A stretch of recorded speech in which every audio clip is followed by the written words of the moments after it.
appreciate it. Appreciate the introduction, and it's a pleasure to be here with you today.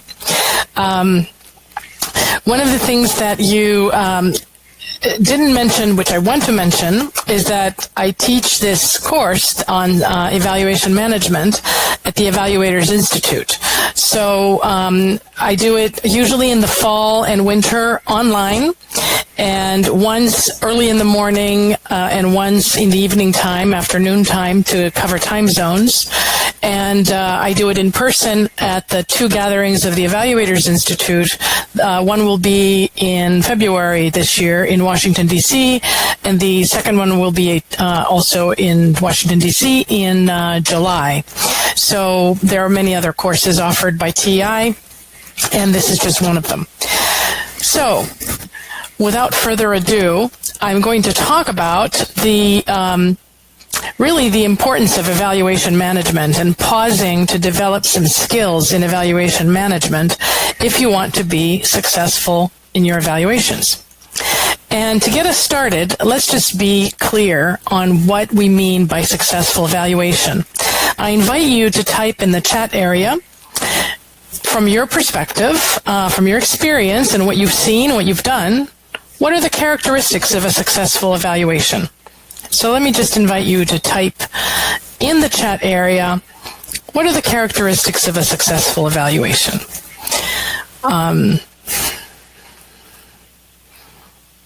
Oh, thank you. So Josh is telling us about this, the iPhone app.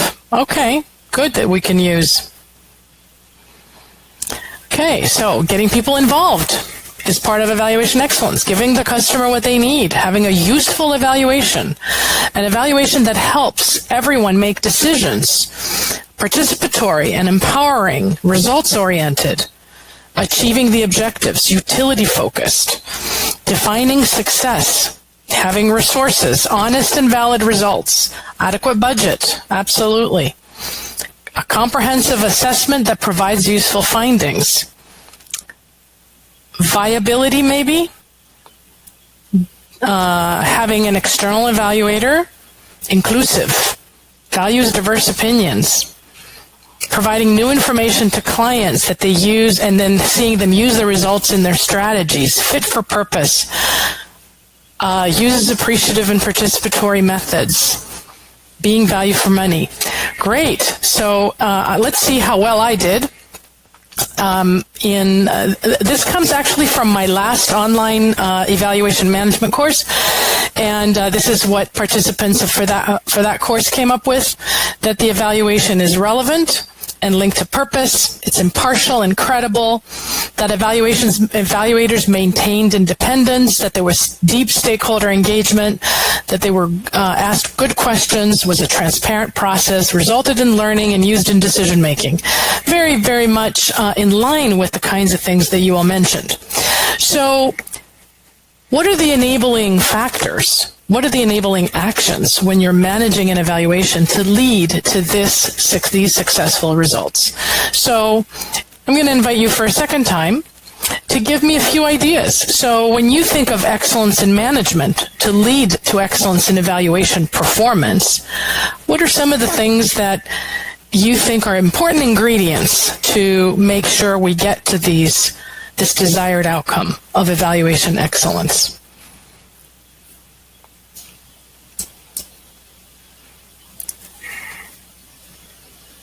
So maybe the question is not so clear, so I'm going to move on and tell you what participants came up with. Ah, good. Okay. Yeah, good methodology. There you go. A good plan. Thank you. Can I repeat the question? What are the factors that lead to evaluation excellence? If we all agree about what evaluation excellence is, what are the inputs? What are the actions? What are the things that lead to it? So having the right technical skills, attending to culture, being systematic, the expertise of the evaluators, understanding the context, clear terms of reference. Absolutely. So, defining purpose and feasibility, transparent. Absolutely. So here are some of the things that participants in the last course said, that the scope very much aligned with what you all said. That the scope is aligned with stakeholder needs and interests, that you make sure that that happens right away as a manager. That the design is feasible and responds to questions. That the evaluation teams, the people, have the skills they need to do a good job in managing the evaluation. That the plan is realistic and participants understand what's going to happen so they can participate appropriately. That the team and the evaluation manager engages and promotes deep listening and facilitates for mutual understanding. The budget, that there are adequate resources. And I like this last comment by Lisbeth, to have to be able to incorporate all of the information, have enough time to think about what all of the information means, having ways to limit bias in the evaluation for the team members and the team leader, and having good, simple, understandable reporting and good communication. So we could come up with more, but I just want to paint the picture together of what we're striving at, because that's what evaluation management is supposed to contribute to. That's what it's supposed to help you pull together. So, So excellent evaluation management, in my view, I mean, the summary of what it's supposed to do is really to bring focus to the evaluation, to engage people, and to drive to results. So it's to focus people on results. But each of these concepts has some components, has some depth to it. So what do we mean by each of them? What do we mean by focus? So in an evaluation, the evaluation manager needs to be able to keep in focus several different areas. There is, and I deliberately do not start with methodology, but there's client-specific information first and foremost. It's a job. It's a contract. Somebody has hired you to deliver quality, service, value. So there are some things that relate to the client's language, culture, context. It's not, you see in the TOR, it says, tell us how effective this intervention was. Well, what does effective mean for that client? They say, make sure that you incorporate all voices. Well, what does all voices mean for them? And what does incorporate mean? And then, of course, you have to keep razor focus on the evaluation, design, and methodology and the integrity of that. Then you also need to pay attention to power and power dynamics, inequities, and I separate that from client-specific information because even if the politics aren't strong, there's client-specific information that you need to understand just because people use different terms. An example is that in the UN, we hear in evaluation management about the steering committee.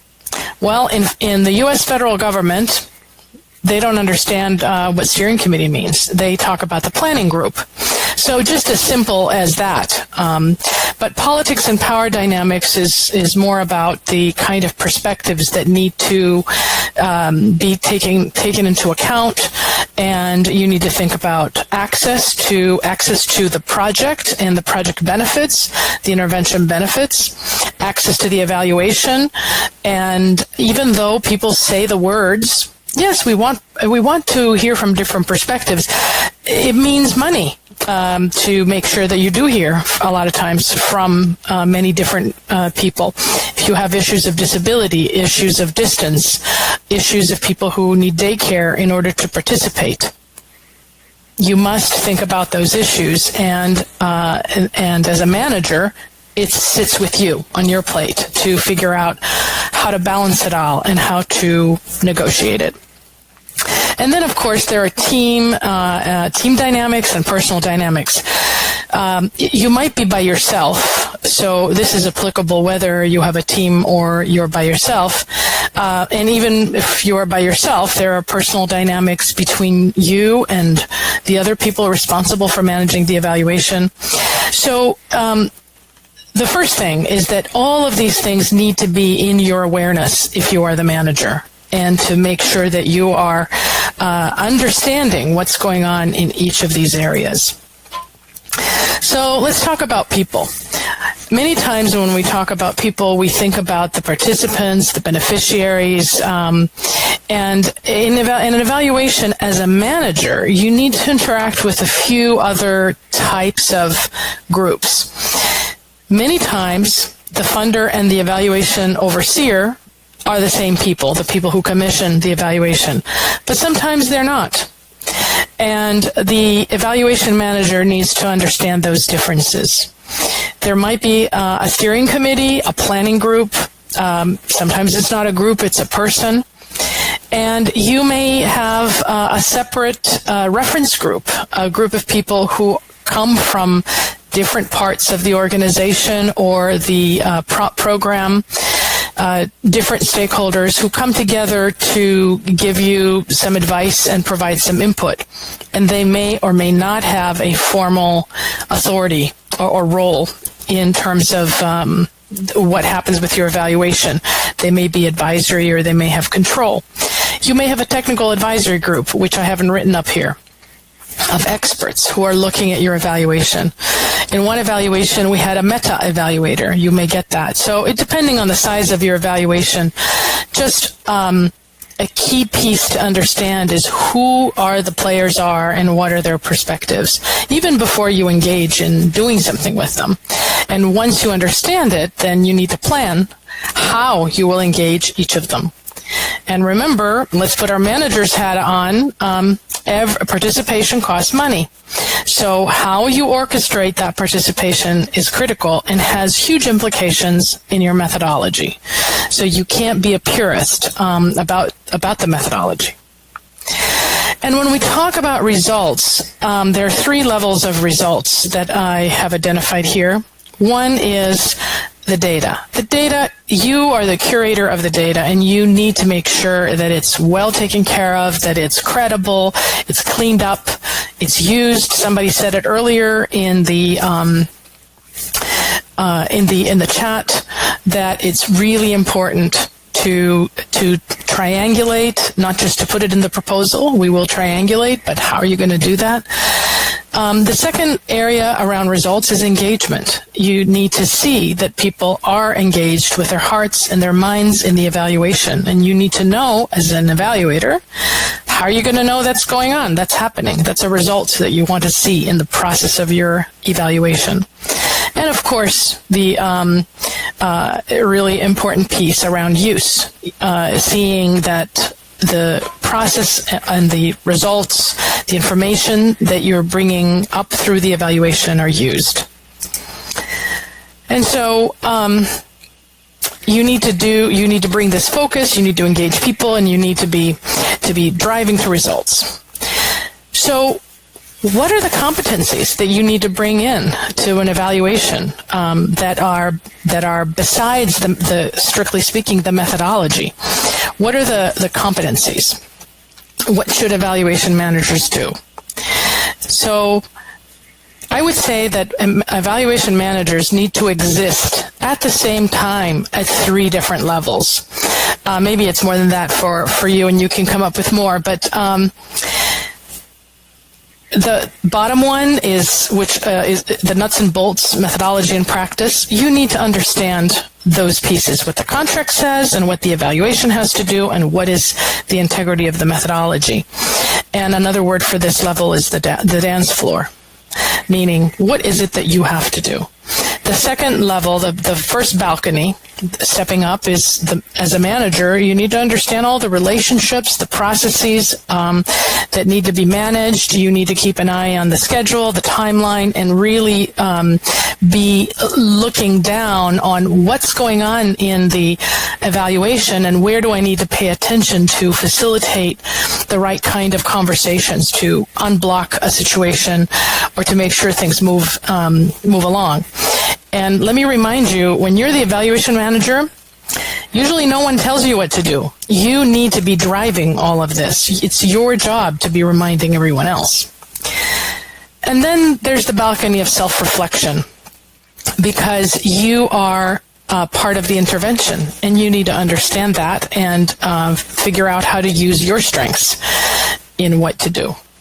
So the nuts and bolts, contract requirements, timeline, realistic plan, really understanding what the evaluation is supposed to do. Second level, people. You need to be able to negotiate. And let me pause here and tell you about a concept that I learned from this book called Flawless Consulting, which is an old book. And I didn't think I would learn anything from it. And yet this one concept really stood out.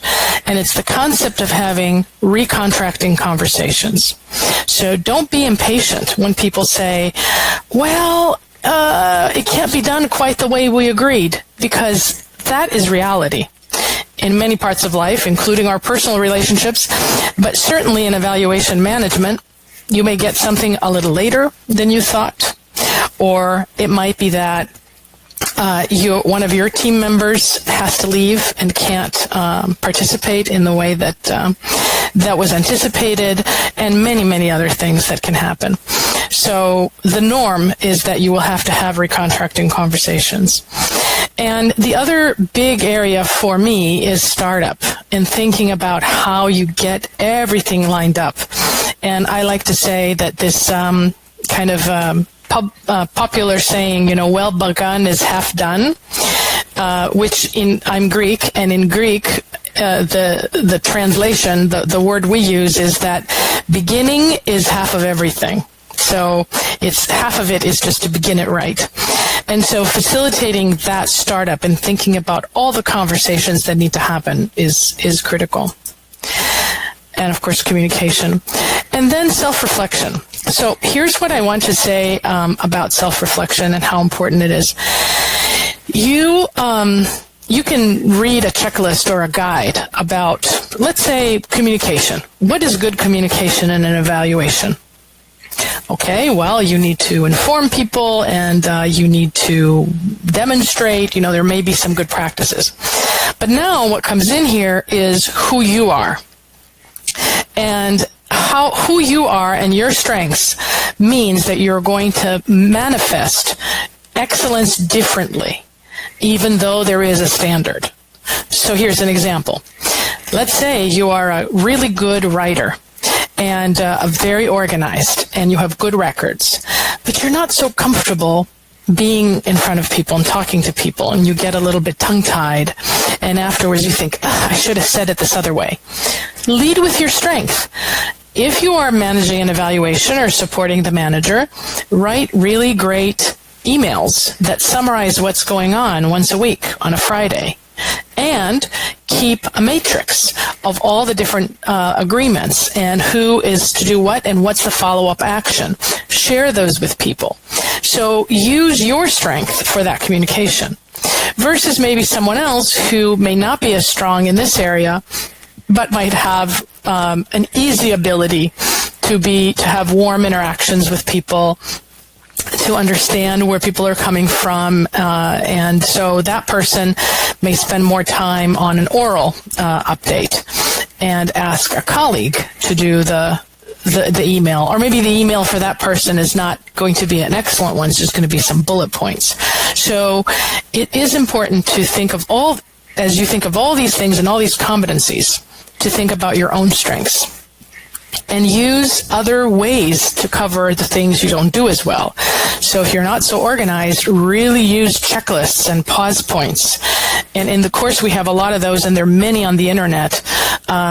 So use props, use other people, have somebody that you talk with whom you can have a conversation when you're feeling uncomfortable. So think about you, how you can be, because the more you take care of you and you think about how you will be successful, the more successful you will be. So what happens when you engage in successful evaluation management? What happens? When you use the systems thinking, when you use the focus piece and you really are able to focus in these domains, what you're really bringing is systems thinking. You start to see how different parts of the system interact, inside and outside the evaluation. You see some of the different perspectives, and you see some of the interactions and the access that people have or do not have. It helps you to recognize different issues. It helps you to be more productive so you don't bang your head against the wall. When you focus on people and you succeed in engaging people's hearts and minds, you really help people to reduce their stress about evaluation, to feel oriented, and to interact productively. And when you bring a focus on results, you really are managing yourself effectively and harnessing all the different efforts that people are making towards these common goals. And interestingly, when you do that well, you get out of the way. So what does that mean? Let me give you an example. Many years ago, several years ago, we were commissioned to evaluate a system called Country Response Information System that UNAIDS developed. It was downloadable for countries to be able to track all of their HIV/AIDS activities across sectors. And it had cost about $1.25 million for the organization to develop and refine the system. But after its second year, there was some criticism, and UNAIDS was running out of money, or the budget was squeezed, and so the word in the hallways was, it's too expensive, and we should really discontinue it. But, the UN is committed to using evaluation, so they commissioned an evaluation, hoping, maybe expecting, parts of the group, of the organization was expecting that the evaluation would say it's too expensive and get out of that business. And we got this contract. So we realized that part of what was going on was there was a debate within the organization, and my question to us, our team, was how do we get out of the way? How do we help them focus on what they need to do and use their data to decide on how they need to behave? And so we had our data collection. And in the data analysis phase, we were able to see that about 20 countries were using this system, and it was countries that didn't have access to other resources. So the question was, if this system weren't perfect, why are these countries using it?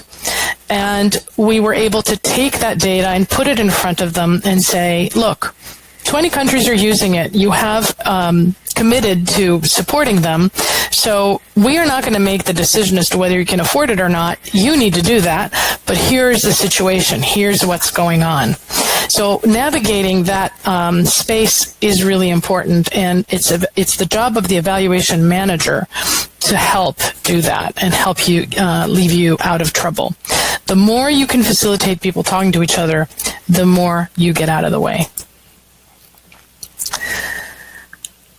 Okay, so let's do some applications together. What happens when you engage people in evaluation management? So let's take the startup meeting. In your view, let's imagine you have a new evaluation. You're getting together with the client to begin to outline what's going to happen in the evaluation. It's your startup meeting. What are the goals of the startup meeting? So I invite you to write in the chat area. What are the goals of this startup meeting that you're going to have? How do you see it? You're the manager.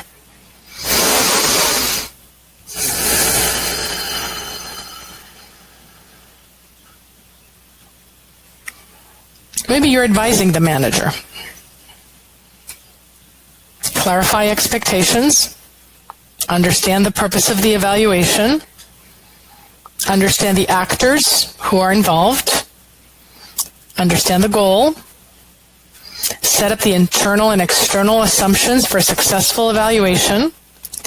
A lot about expectations, absolutely. Purpose and goals. Get everybody on board. Ask about expectations. Remind people of milestones. Right, you want to know, school's out at this time, so we can't do data collection. Those are really important things. Define. I don't know what alcance is. how our results are being used, the scope, responsibilities. Great. So when we engage, in a long answer, adhere to rigorous ethical standards to ensure validity and reliability. In your experience, what has been the most effective way to engage? You're asking me. Okay, so we'll talk about that. But let's just focus on the startup meeting goals. So here's when you engage in this way of looking at all these different pieces, I would divide the goals into two. Tactical goals, we talked about some of those. Clarify the purpose, agree on roles, agree on timeline, look at some of those important dates that you need to pay attention to. And you also have strategic goals.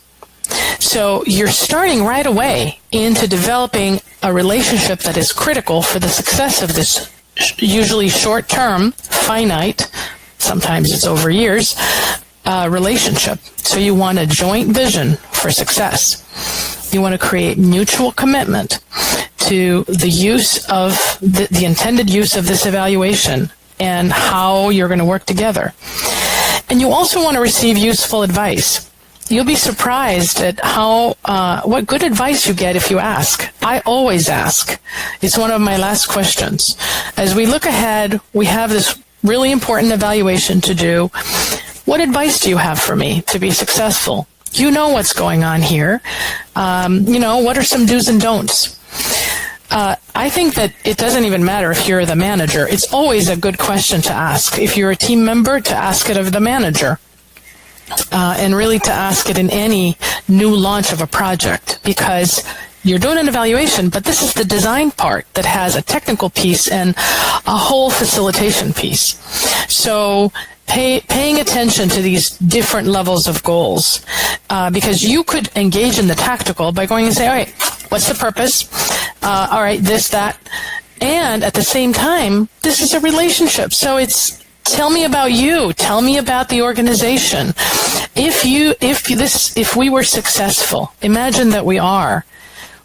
In 2 years, what does that look like? Describe it for me. Let's back off from that, like we did today in this presentation. If we want excellent evaluation, here's what we need to do as managers. If we want an excellent evaluation specifically, what do we need? How are we going to work together? You're my client, I'm your evaluator, to be successful. So thinking at the different levels is important. So let's say, and this is a harder question, we talk about planning and managing meaningful participation. We all want this. We know it's important. What does it take? When you hear planning and managing meaningful participation, what are some of the things that you think we should be doing? What does that mean?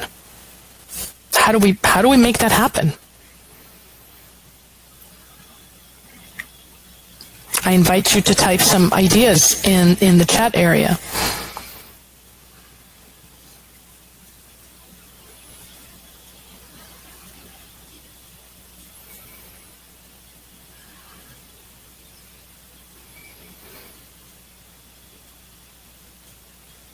Absolutely, considering local context and multicultural variability on the level and participation and influence of every stakeholder, having clear terms of reference for the team, absolutely thinking about the number of people who need to be part of that design, getting together to explain the different objectives of the evaluation. Absolutely. All of those things are important. Just like today, I mean, this platform, planning for participation in this platform defines some boundaries. I can't talk to you. So I have to think about how can I know who you are rather than just coming in and showing up and presenting something, which we sometimes call in a friendly way, show up and throw up. We don't want to do that. We want to be in interactions with people that are meaningful, where we're learning something. So, and absolutely the budget, Leonard, is critical. You can never, one little part of your brain as a manager always needs to be budget. So here are some things that I propose we have to think about. What is the structure of that participation when we come together? If we are Can we engage in storytelling? Can we find a way to explore values and perspectives? In this imperfect world here internationally, it can be through the chat. That's what I'm trying to do, is understand some of your perspectives and your values so that we can be having a semblance of a dialogue in this short time. And some visioning. That's where we started when we talked about excellence in evaluation, thinking about everything aligned. All the things we're talking about need to be really directed to that purpose. Then a very important thing in participation is focusing on the questions. When you ask compelling questions, it changes everything. In the olden days, one of the first managers of knowledge management at the World Bank, Steve Denning, wrote a book. He wrote a book about this, but he came up with this concept of the springboard question. The springboard question, the question that helps you springboard into the future, jump and make a big leap, is as follows, and that's what helped him to launch the World Bank into its excellence in knowledge management. He told a story to the board about these two project managers of the World Bank who were out in Zambia, and it was nighttime in D.C., and they really needed critical information in a negotiation with the government to succeed in getting some kind of agreement around health that was so important. And they went to the website and they found it. And they were able to negotiate successfully. And his question to the board was, imagine if every time that we have managers around the world that can go to the website and find exactly what they need and be empowered and free to be successful. So that story gave the board, that story and the question gave the board goosebumps and opened up the space for them to invest in this way. So we're obviously not Steve Dennings when we do our evaluations, but thinking about compelling questions that ask people to bring forth their thoughts, their ideas, their imagination, their perspective on what it is we're sharing, helping them to talk to each other, is a critical piece in managing meaningful participation. And then collaborative interpretation of data, which can be seen in evaluation as part of data collection, because you have to take responsibility of data analysis. But as part of data collection, incorporating an interpretive activity, so participants are getting to interact with their own data or data from other parts of their system. That's meaningful. They're learning about their own system while they're participating in your evaluation. And thinking of yourself as an independent, impartial, and empathetic facilitator of that process. You learn so much when you listen in to these conversations. And yes, Cyril, I totally agree. It's gender sensitivity, cultural norms, it's attention to disabilities, attention to other political issues, ethnic issues, and you can really kill participation by not paying attention to that, and you can be doing harm by not paying attention to that. So absolutely, this goes back to the importance of going to that second balcony of self-reflection and really managing yourself in this process and pausing to pay attention. So meaningful, a lot of people think it's participatory because we've got a bunch of people together and we opened up the space and we asked questions. And we all know when it's a plenary discussion, a few extroverts talk and everybody else listens or just refuses to participate because it could be punitive. So we all know that you can use different ways. Who asks the question is important. Informal situations, reducing the stress, small groups, in many cases using art, using other ways, and anymore using technology, using fast ways to give feedback, and just being creative about that participation. So ultimately, what you want is to, as an evaluation manager, is really to release the energy and power of the methodological excellence that your team brings. You want to connect it to what the client is talking and asking for, and you want to make sure that you do that with ethics and integrity, in the process at a high level, and at a more sort of immediate level, you need to manage all these details that you have to attend to as an evaluation manager. So I want to end with a story about an evaluation that we did, and I was the team leader 2 years ago for UN Women. It's online. The report is available online. The management response is available online. It was an evaluation of the World Bank's regional architecture, which means the organizational structure, but especially in how it manifests itself in countries. And our client was the evaluation office. And they were very engaged and passionate and really, really wanted it to be successful. They warned us that there was fatigue because of too many corporate evaluations, and they had many concerns and anxiety themselves about what would happen when we began to be engaged in this evaluation. And they became surprised at how we helped to move things to a different place with the way we managed the reference group and the way we spoke with senior management. And it was all this evaluation management component. Obviously we had good methodologies, and for those of you who know me elsewhere, you know that I'm also a big, passionate supporter and user of appreciative approaches, appreciative inquiry, appreciative evaluation. But it was very much about the kinds of questions that we asked that enabled us to be successful. I'm sure that other groups would have done a great job on the methodology and on conducting interviews in the field, and yet it was more this kind of approach. And I'll just give you one example. It's in the report so you can see it. Towards the end of the report, there's a table that's called polarity analysis, and this was our way of getting out of the way. There were two factions, if you will, two voices that were strong and opposed. One was the old-timers who said, we are passionate feminists who have built UN Women into a strong advocacy organization, and now we have these new people who have come in, and they are all about procurement and compliance, and they don't get it. They're killing us.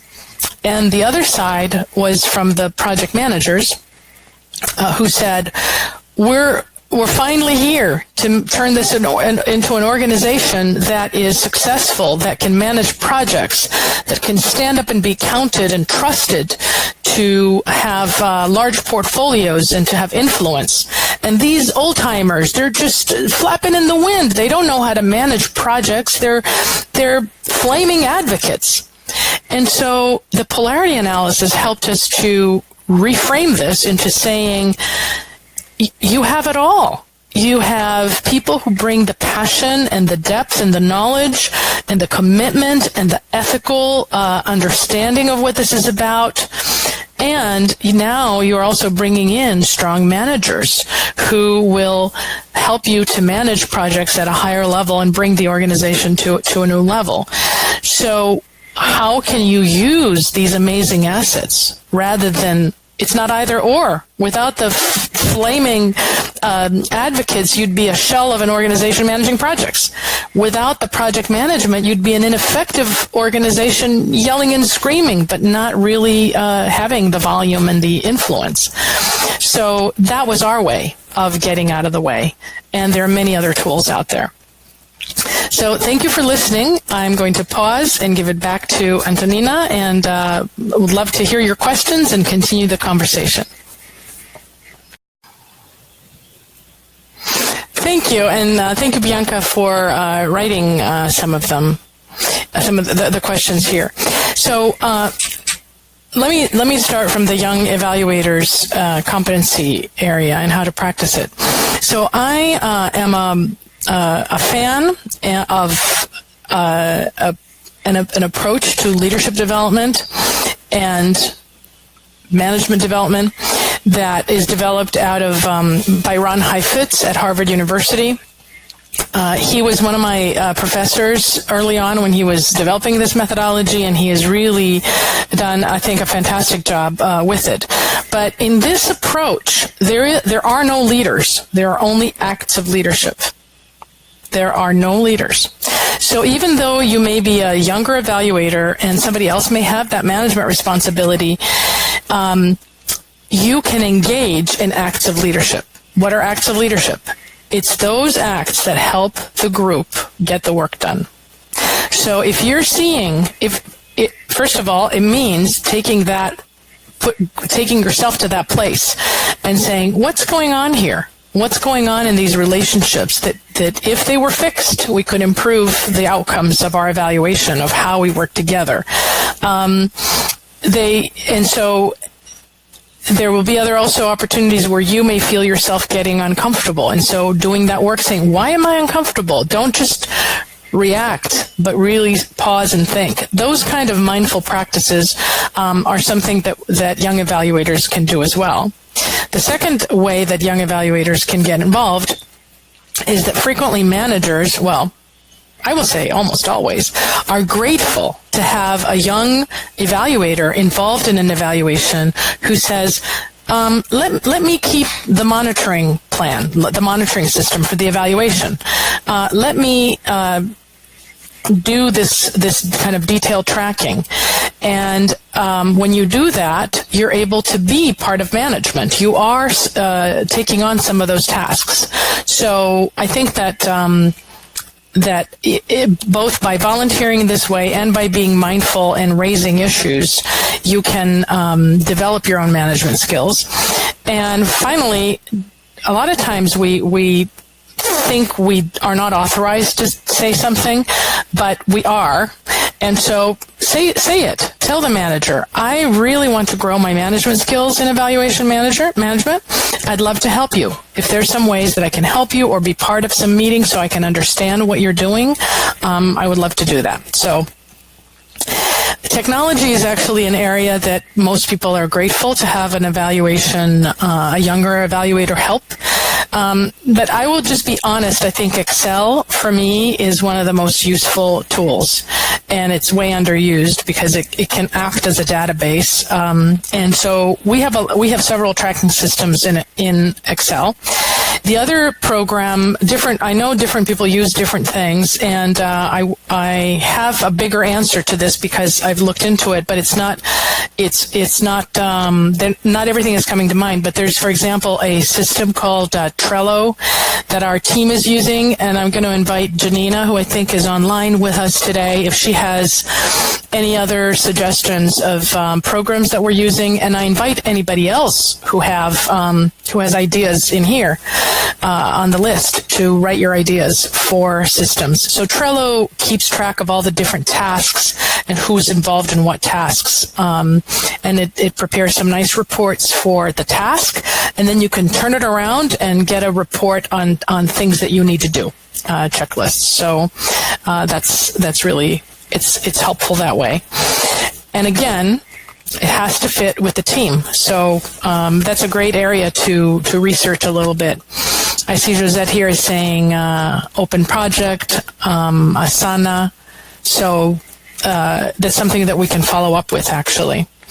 And then in terms of other things to read, I would say there are really good books on evaluation that have a piece of evaluation management, and Jim is online, and he's co-author, Jim Rue, and he's co-author of the book Realist, not Realist. Jim, I'm sorry, I'm not. Bianca, maybe you can help me. The book that Jim wrote with Michael Bamberger. Is it Realistic Evaluation? Real World Evaluation. Thank you.